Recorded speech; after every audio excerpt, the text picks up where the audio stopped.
Welcome to RFI's Banking Uncovered, the podcast going behind the industry PR, the media spin, the product awards, and the investor reports to look at what's really going on in the customer data, and to ask global thought leaders about their thoughts and views on the future of banking and payments. Welcome to RFI's Banking Uncovered, where this episode I'm delighted to welcome back Luke Allchin, RFI's Research Director for the US, who oversees our MacroMonitor program, to talk very specifically about the high net worth wealth opportunity that we're seeing in the US right now. So welcome and thanks for joining us, Luke. Excellent. Thanks for having me back, Charlie. Not a problem at all. So let's look at the high net worth opportunity in the US. So as we know, high net worths have at least $1 million in investable assets, and there's been a phenomenal amount of growth amongst the high net worth households in the US. So now 1 in 10 households are classified as high net worth households, but phenomenally they hold 69% of all financial assets and 74% of all investable assets. And I had to double check this figure when you sent it to me, but our MacroMonitor data shows that they have a combined total of 50.2 trillion in financial assets in the US, which is a huge amount. So obviously, as part of the MacroMonitor study, you've interviewed over 1,000 families that meet this criteria. They're a hugely important and financially remunerative sector for the financial services community. So tell us a bit more about the landscape. What does it look like? Where's the wealth being held? How other than I happen to invest in Nvidia, now I'm a billionaire type thing. Where's all this wealth coming from, and how does it spread out demographically? Yeah, so I think firstly, it's talking about the growth we've seen within that particular segment as well. We've seen that there are more millionaires in the US than there has ever been. Put into perspective, back in 2014, so a decade ago, it was around 4% of households would be considered millionaires or meeting that criteria of being a high net worth. That's now at 10%. And again, it is a hugely important segment, and I think it's why it's so important, I think, to try to better understand their needs, their preferences, their behaviours, their sentiments, and how it's evolving in the current landscape as well. And that's really what MacroMonitor is able to offer and deliver. In terms of how they are a little bit different, where they're holding their funds, I think before we start understanding that, I think it's worth just noting the fact, what does the typical household look like? And I think one of the standout points in terms of from a demographic perspective is the average age of these heads of households. There is quite a bit of overlap between the high net worth individuals and those in those older age segments, within the boomer segment. And again, it's not too surprising, or shouldn't be surprising, the fact that as consumers are older, they've had more time to build and generate their wealth and grow their wealth. But I think that's also important when we start looking at where are they putting their funds and why are they putting funds in certain areas. I think it's in those later years of life, possibly because they start thinking about the wealth transfer in terms of intergenerational wealth transfer, which is something we can touch upon in a little bit later. But there's that, but also there's a change in terms of their overarching goal in terms of what they want to do with their wealth. I think when you're younger, you're more likely to be taking greater investment risks with the hope of growing that wealth. But I think when you get to a certain point in time, the risk you take is that you're a bit more conservative in that approach. In the idea you want to try and to maintain the wealth as opposed to continue growing it, because you've started thinking more about the future and thinking about that next generation. And this is reflected, I think, in terms of the sort of types of accounts that they tend to be holding their money in. At a sort of top level, obviously in the MacroMonitor we track a full spectrum of the balance sheet data, so we know what sort of types of products and really down to the specifics as well. But at a very top level, we see just under half of that wealth is being held within sort of retirement accounts, the IRA and SEP accounts, sub accounts. But then outside it, there's still a proportion, a sizable proportion of just over a third of that is being held in those investments, and the remaining being held in deposits.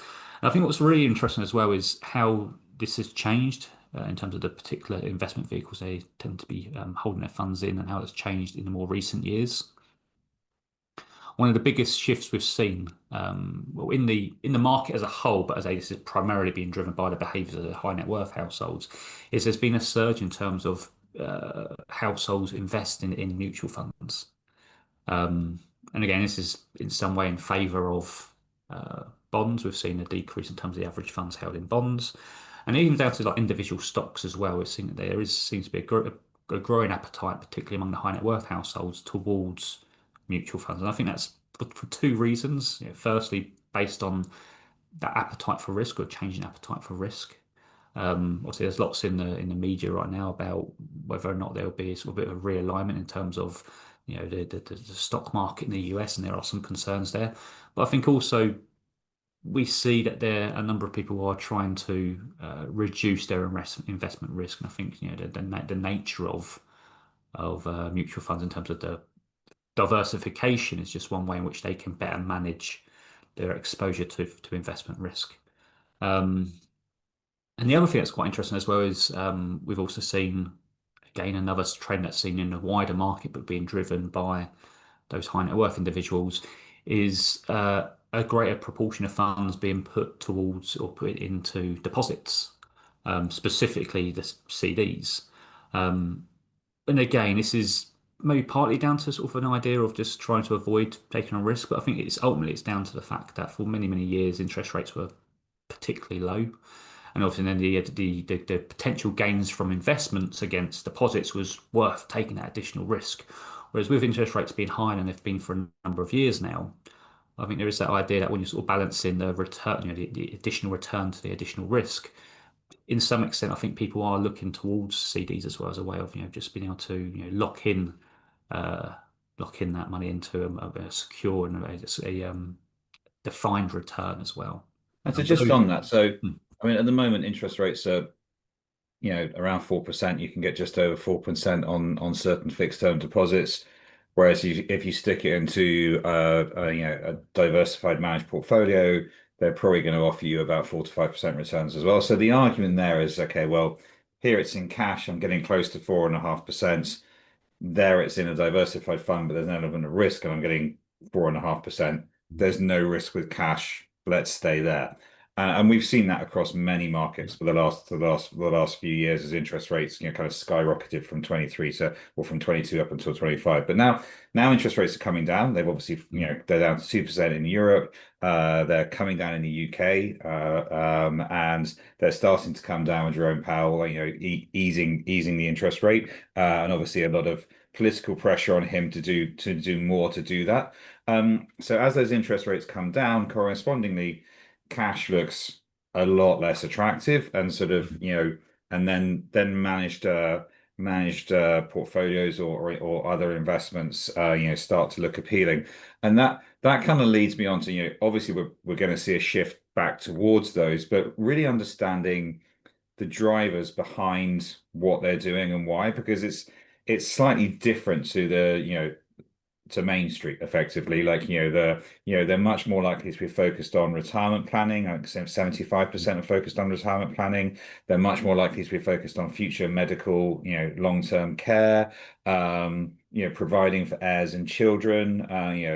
Those kind of things are, whilst retirement planning might be part of everyone, it's a different type of retirement planning. And certainly, planning for heirs and children and grandchildren, which leads us on to wealth transfer, which we'll talk about in a bit, is a unique thing. So what are some of the differences for the wider population, and how should banks and high net worth wealth providers be thinking about that? Firstly, in terms of the point you made about the appeal of cash as interest rates come down, I think we will begin seeing funds being shifted back towards investments. It's what we expect to see.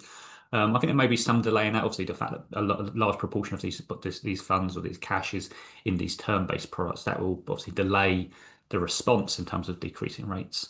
But the point around their sort of financial goals of what they are trying to achieve with it, as mentioned, just a moment ago, that these high net worth households on average are older than the average household.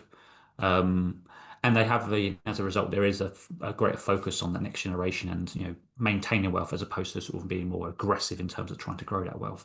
And that's reflecting what we're seeing here, I think. Yes, retirement is a key goal for everyone, more so among the older consumers as expected. But I think it's when you start seeing stuff like their focus on the long-term care needs and the focus on those, providing for their heirs and their children and their grandchildren. I think those two things are intertwined in the fact, in order to have a strong strategy in turn, if your goal is to maintain wealth, you've got to protect that wealth against the possibilities of long-term need, long-term care needs. So I think that's why we see that has become quite an important thing for these households. And I think to some extent as well, obviously, I think the COVID pandemic as well is one thing that we've seen influence this as well. Um, I think, for example, the goal in terms of households, providing for their heirs and children, or being a pass on wealth to the next generation, we saw we've trended this data back for many many decades, and we saw following on from the 2008 financial crisis that this has been a potential goal of a household. It decreased as people's focus and intention were put more towards immediate concerns like building up some like emergency rainy day fund.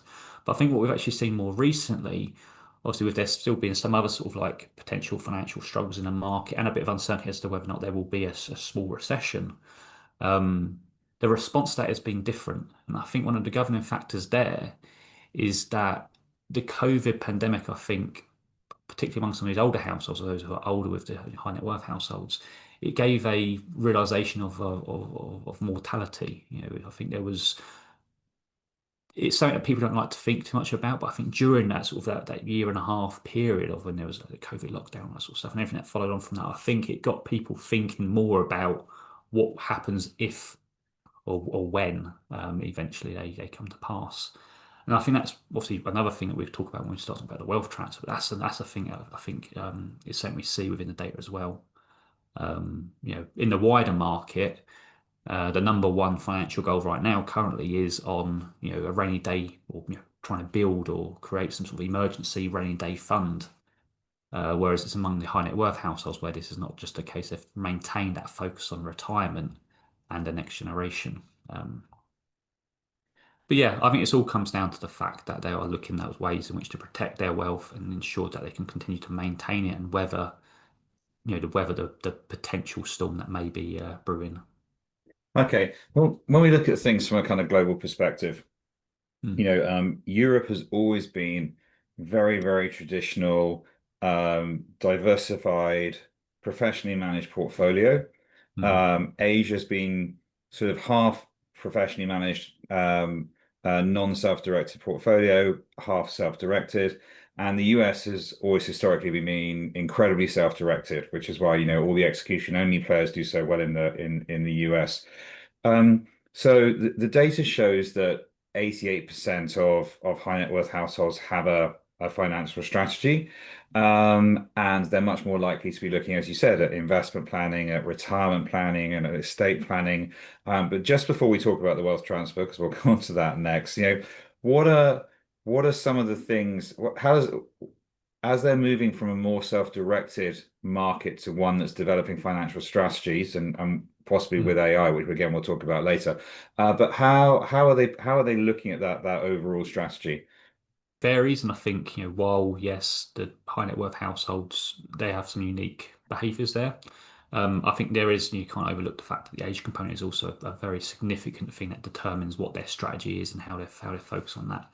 In terms of some of the topics that they seem to want to be learning more about, or where they sort of tend to be going to the advisors for support and advice. Obviously, you mentioned like the retirement planning and the investment plan and the estate plan are sort of the ones where we really see it stand out among this particular group. But in terms of actual specifics, we would like to learn more about how to minimise income taxes. Also looking for guidance in terms of what is the ideal amount of money to withdraw from retirement accounts. Obviously, they're in that sort of point in time, or yeah, for a large proportion of these individuals, they're in retirement now, and they're just trying to understand what is the right amount given the current situation as well, and obviously thinking ahead. But it's like right now they want to try to, maintain their lifestyle, but they don't want to sacrifice their retirement fund for that. So they're trying to understand what is the perfect amount. They're trying to balance that as well. The other area that they tend to be going to financial institutions for, which again comes back down to the whole wealth transfer, is in terms of setting up a trust or a personal trust or an estate. This we've seen significantly more likely to be the case among high net worth households, and it's something we've seen has grown in more recent times. I think we saw around, as we're looking at sort of the older generations, we see around 1 in 10 are looking to establish a new, a personal trust or an estate in the coming 12 months. So again, it's saying it's quite, current. It's not we're not talking about saying it's going to be happening in the future. It's happening now in terms of there's a large number of these households are looking to get uh, these legal proceedings, these legal documents in place.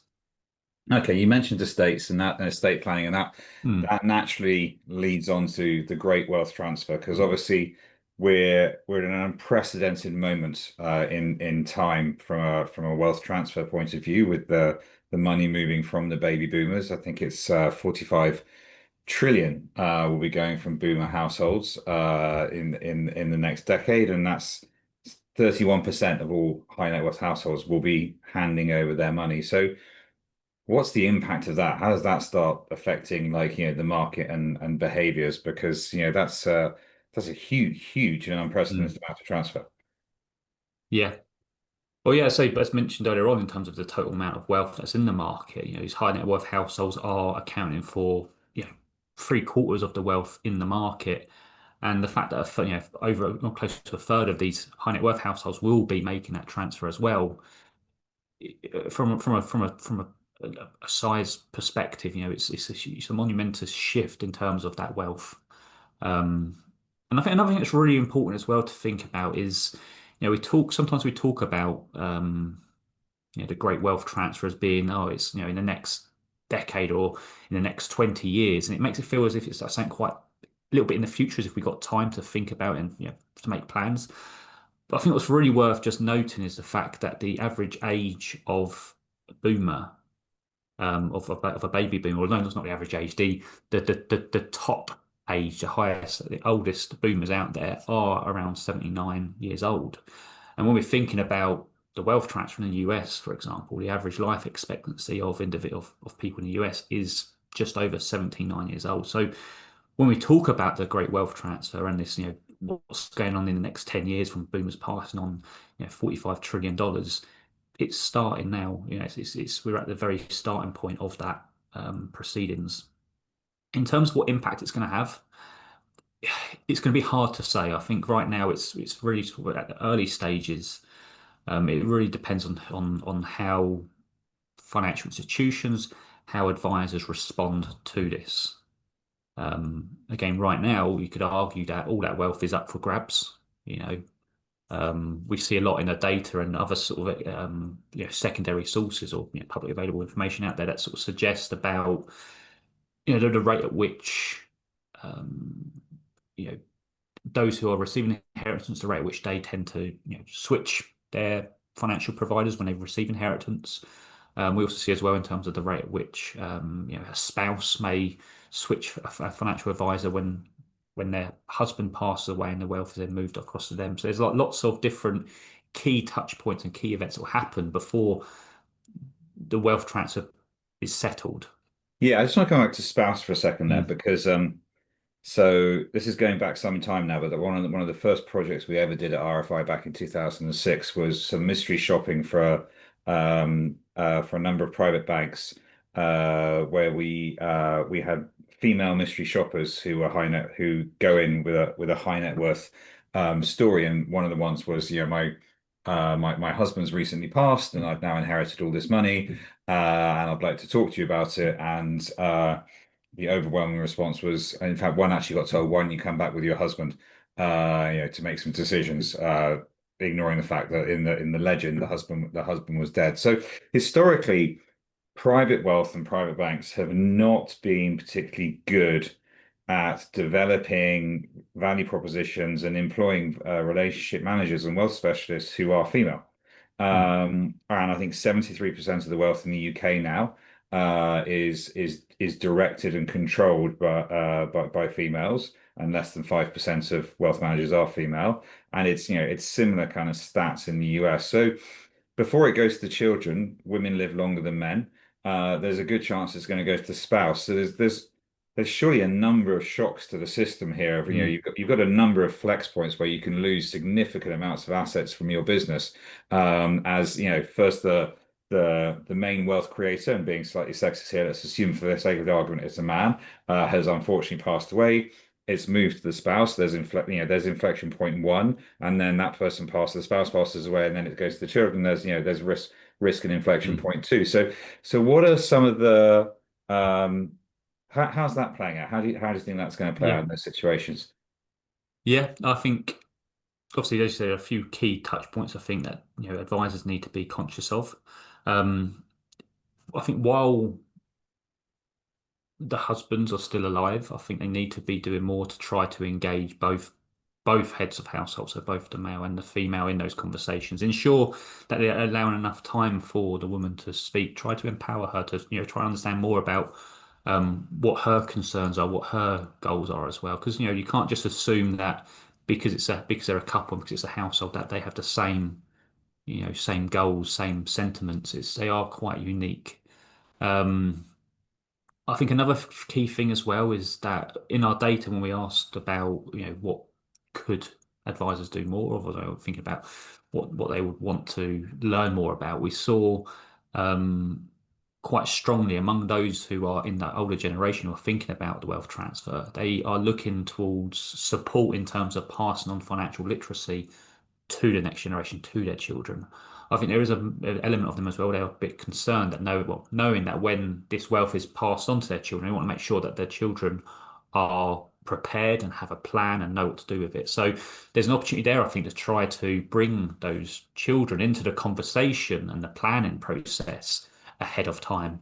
It gives them an idea of, giving reassurance to the parents, but also it help the chance to sort of build some relationship with the individuals who will eventually be receiving that wealth. I think that's important. Another point that's also, I think, in some way linked to that, we're talking about female head of households and how they may be a bit different to male head of households, or how they approach um, selecting someone to be their financial advisor. Women tend to be much more heavily reliant on advice and recommendations from family members and friends. So I think in this sort of instance, unless there's more to be done to sort of, demonstrate that they understand them, and they're listening to their thoughts, and trying to build that relationship with the woman, there is a chance that what will happen is eventually she won't know what to do, or she might be a little bit unsure, in which case she'll speak to her family members, which could be the children.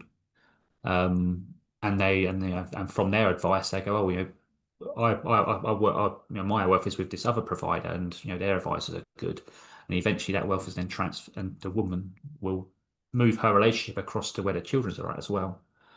I think as well, in the same sense, I think again it's quite a generalization, but I feel as if when it comes to comparing like fathers and mothers, I think naturally, I think women or the mothers tend to be a bit more accommodating when it comes to their children. So I can imagine as well there's an element where they can perceive that the idea of moving their relationship over to where their children's relationship is will help streamline that wealth transfer, and they'd be willing to do that to save, you know, the hassle for their children when it comes. So I think that's another thing that they've got to bear in mind.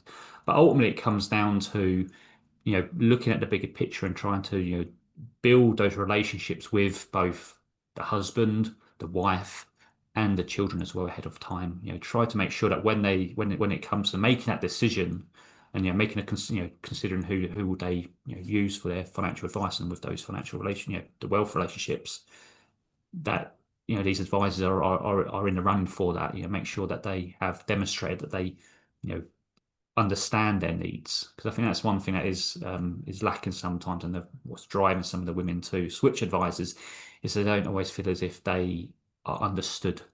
Yeah, no, absolutely. And obviously with the children, the Chinese saying shirt sleeves to shirt sleeves in 3 generations Mm. is what everyone wants to avoid. But just thinking about the wealth transfer to the children, so or the grandchildren, all this wealth suddenly comes across and it lands fortuitously and with great glee in the lap of someone in their early to mid 20s. Mm. And we know from the data the first thing they're going to think is, I've got all this money, I need some advice. Mhm. Let's use generative AI, and increasingly more and more people are using Gen AI, which is unregulated, and which is often not correctly identified. 70% of Gen AI comes from Reddit, so some quite potentially risky investment advice there. But how's that? We know that high net worths like the idea of generative AI because it's going to Mhm. give them faster transactions and it's going to give them better protection against fraud and better security. But at the same time, they're concerned with the advice and the QA and is a human going to be involved? So how's AI going to impact this end of the market? Yeah, well, it's going to be part of it. I think it's, we can't pretend that it's not going to be part of that conversation and part of that decision. Um, so I can't really see, at least not in the short term, a future where individuals are making these sort of types of financial decisions solely based on the direction of AI. I think it's also just noting and thinking about, okay, well, if, say, a 30-year-old has received $1 million from their parents, it might not be that they've never had that sort of amount of money before. They might never had really had much need for wealth advice or wealth services. So it's all quite new to them. So I can imagine they will initially maybe go to AI as a way of just trying to a bit of a soundboard to try and get an idea of lay of the land as what should I do next? How should I make my decisions? Or even down to sort of trying to identify, who should I approach to for advice if I need advice. But I think still there is a key role to be played by the professional financial advisors. Although we are seeing as well that there is an increased number of people going towards independent financial advisors. But again, and that possibly could be driven by the sort of type of advice that's being shared from AI as well. And they say if it is all coming from, various sources, some of which could be, Reddit, for example, there is a mixture of very human opinions in there as well, as opposed to being a bit more objective in terms of what is the best way to manage this. I think one thing that is also just worth noting as well, because I say in the one of the reports that we worked on more recently, which looking at specifically the great wealth transfer, within that report we were looking at why, what is the opportunity, what are the sentiments and behaviours and intentions among those who are going to be transferring wealth, but also looking at those who have more recently received wealth and what do they tend to do when it happens. And I think one of the things that was quite interesting there was that there is a strong affinity towards you know taking up accounts such as like a CDs, for example, a term-based product. And I think the reason for that is I think in a lot of cases when they first receive that, it could either be down to the fact that they're not quite prepared for it or they're not quite sure what to do with the funds. They might not have had the conversation with advisors yet. But also, I think there's quite a lot they have to sort of deal with as well from a personal standpoint. If you've just lost your parent, there's things have to be put in place, and there's also the emotional sort of you know weight of that as well. And I think in a lot of ways, people will look towards those sort of types of term-based accounts to sort of almost defer the choice of like, what do I do with this money? If they can put it away, lock it in for a year, getting a 3.5%, 4% rate, and then they'll think about it in the future. So there is sort of that, I think, in terms of when advisors are speaking to these individuals who are likely to be receiving wealth. I think just be mindful that they might not necessarily be, open to making big decisions Yeah. immediately. They need a little bit of time to process everything. So I think there is a need in terms of when it comes to training the advisory team is to be thinking about the empathy in terms of showing empathy towards those individuals because there is it's a big event in their life. And while yes, they've received its funds, it's come off the back of something which is quite personal, quite saddening to them as well. So I think it's just that it's about playing the right sort of message and treading softly and just supporting them as they feel need as for the AI stuff, it will be part of that. I feel as if it will be the initial initially it might help guide him in terms of what to do next, but I think they will still be more reliant on the advice from a person when it comes to making that final decision as to where does the funds go. Okay, so finally, we're almost at the end. So just kind of final, kind of look into a crystal ball question. So Mm. obviously, we've had the fintech revolution over the last 10 years. Fintechs have come in, they've started in travel money, they've attacked payments, they've taken on current accounts, they've taken on main bank relationships. I think Mm. the MacroMonitor data shows that in the last 3 years in the US, SoFi and Chime, etc., account for almost 30% of all new to main bank relationships.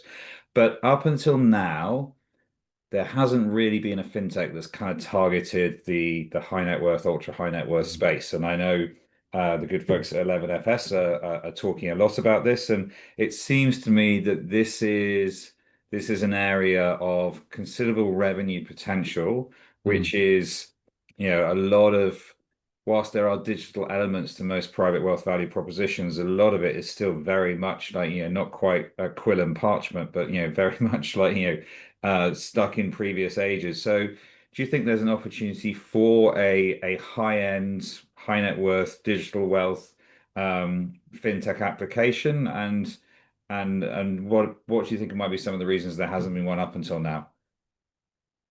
I think I'll start with your last question in terms of why there hasn't been one up until now. I think the big barrier when it comes to this, particularly among the high net worth individuals, is that the frequency at which high net worth individuals speak and communicate and interact with their personal advisors is much more frequent. They've built up these relationships over a number of years, and there is in terms of like so talking about intention switching behaviors among the high net worth individuals when it comes to their wealth relationships, they're less likely to switch. I think they value the continuity of those relationships more so than sort of, the best rate, for example. Yeah, absolutely. Um, Stickier. yeah, and I think one of the obviously in some of the other areas when we talk about stuff like banking and payments, one of the one of the governing sort of drivers of that is it's a low cost option. There's always this perceived that it's low cost, but I think what happens is particularly among high net worth individuals they're less focused on the cost and thinking about well what's the quality of the service I'm receiving. And then there's also a question, particularly when it comes to stuff like financial advice, if the advice is cheap, is it just as good? So I think that's one of the sort of initial sort of barriers in terms of just general sentiment and perceptions towards these types of providers when it comes to the wealth services. And also the fact that I think they value those sort of high touch points, that human interaction. In terms of what it might need to be in order to try to, is there an opportunity in that particular space among the high net worth individuals? I think so. Especially the fact that while yes, they do tend to be older, there is a growing number of high net worth households in the younger groups as well. There's an increasing number of like millennials and Gen X consumers who would be open to, all Yeah. currently already use digital providers in banking and payments, and they would be like open to having a digital provider when it comes to their wealth as well. And then obviously once the wealth is transferred across the next generation, those older individuals will pass their wealth on to more younger individuals as well. So I think there will be an age element when it comes to the comfort. But in terms of how to sort of like try to engage with them as well, I think there needs to be some human element to it as well. Yes, they could, providing research materials is particularly important for these households. Ensuring they have the tools in which to self-serve. You mentioned earlier on that the US compared to sort of Europe and Asia, there is a history there and a comfort there in terms of being more self-directed as opposed to having someone managing their investments. So there is appetite there for that. But I think in addition to maybe some AI type of advice there as well that could be accessible, or some guidance, there needs to still be a human element to it as well, whether it's accessible via the phone, whether it's accessible via live chat. And I think also it's not just about there being a human. I think there needs to be a person, like a personality there. And like, when it comes to your financial advisor, you know them by name.